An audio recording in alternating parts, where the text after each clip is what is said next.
All right, so let's get back into what we were talking about with Rob. We were talking about now that you've applied to all these great colleges, you've now been accepted, you got to make some decisions here between now and May 1st. So, and Rob's helping us, help you to think about some other areas, such as, is this the right college for you? And costs come into play, flexibility of the major. Can you do a double major? Class size, learning style. There's so many things you really need to consider when choosing a college, not just rank and not just how well they market, as Gino eloquently put earlier. A lot of these colleges, I love it, Gino, how you put that they're marketing companies. They're trying to market you to go to their college, and it might not be the right decision for you. And Rob's helping us out with some of those decisions because that's what you do. You help families really weigh out what's important to them in their future and what they want to accomplish, right? That's certainly true, and I think you guys have done an excellent job teeing some of these ideas up. It's really important to realize there are 2,300 four-year colleges and universities, and there's one of you. And they very much want to get your attention, and there's a myriad of ways they go about doing it. We're not going to go into those facets today.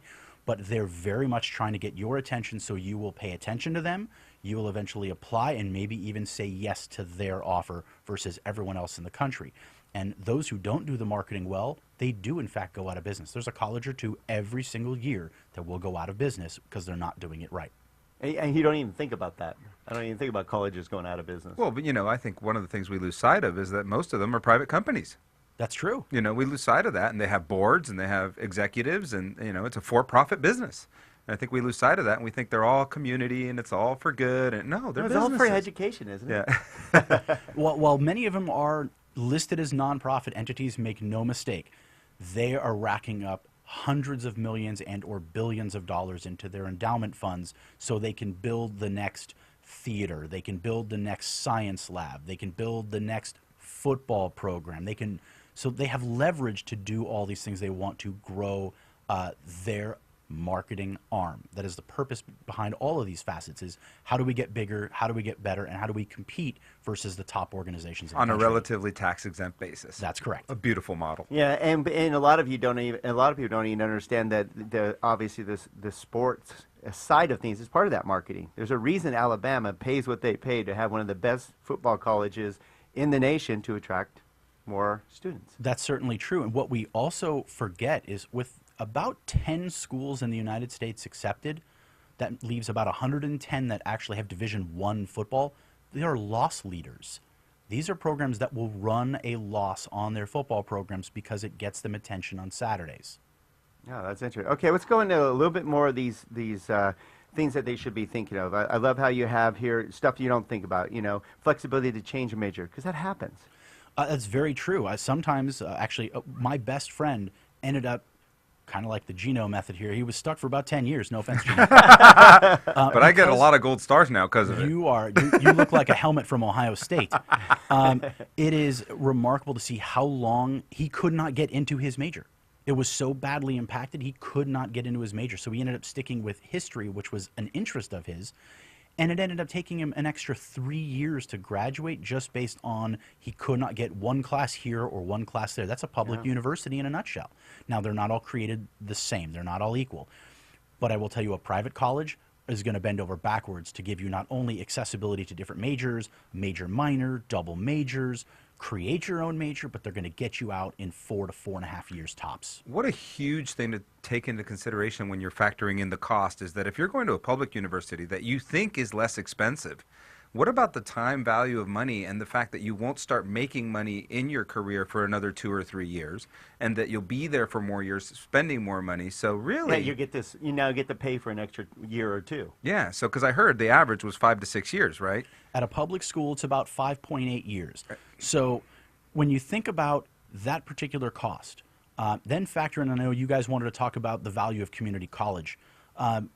It is incredible when you start doing the math and you start projecting, well, it's going to cost me, $25,000 a year at a CSU, but it's going to cost me $50,000 at a private school. But if you're at that CSU for 6 years, that's $150,000. You're at the private school, it's $200,000. This, of course, is before financial aid. Private schools almost always have deeper pockets. So the cost is going to be pretty similar, but you graduate 2 years sooner. So what was the better investment? The more expensive college.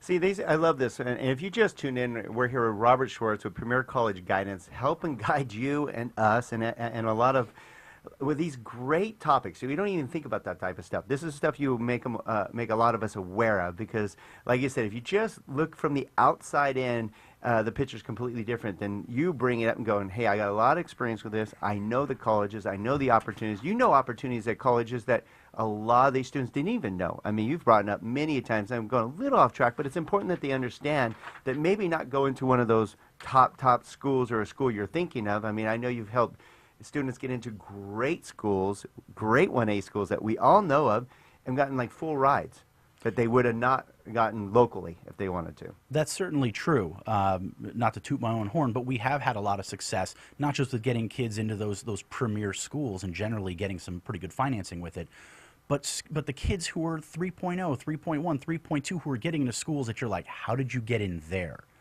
Because they understand the system, they understand what the college wants, and they give it to them. Well, you help with that. That's my job. Well, in fact, yeah, I want to go ahead and send you back to donandgino.com and look up Rob's information. Type Rob Schwartz in the search engine on our YouTube channel, and you'll find a show that we did just on essays alone and how important that is to getting into a good college. Essays, testing. I mean, you help out in so many areas, which is really nice. You need somebody to bounce all this stuff off of. And I love that you have so much wealth. You always bring in like stats of all the colleges and information I guarantee most of you don't understand. So how can they get a hold of you, Rob? Reach me at rob@premiercollegeguide.com or call me, 818-359-3779. It rings in my pocket. You can always reach us at 855-DON-GINO. 855-DON-GINO will get you in touch with the fabulous Rob Schwartz with Premier College Guidance. We're not done yet. We have one more segment to give you some more valuable information about your child's future.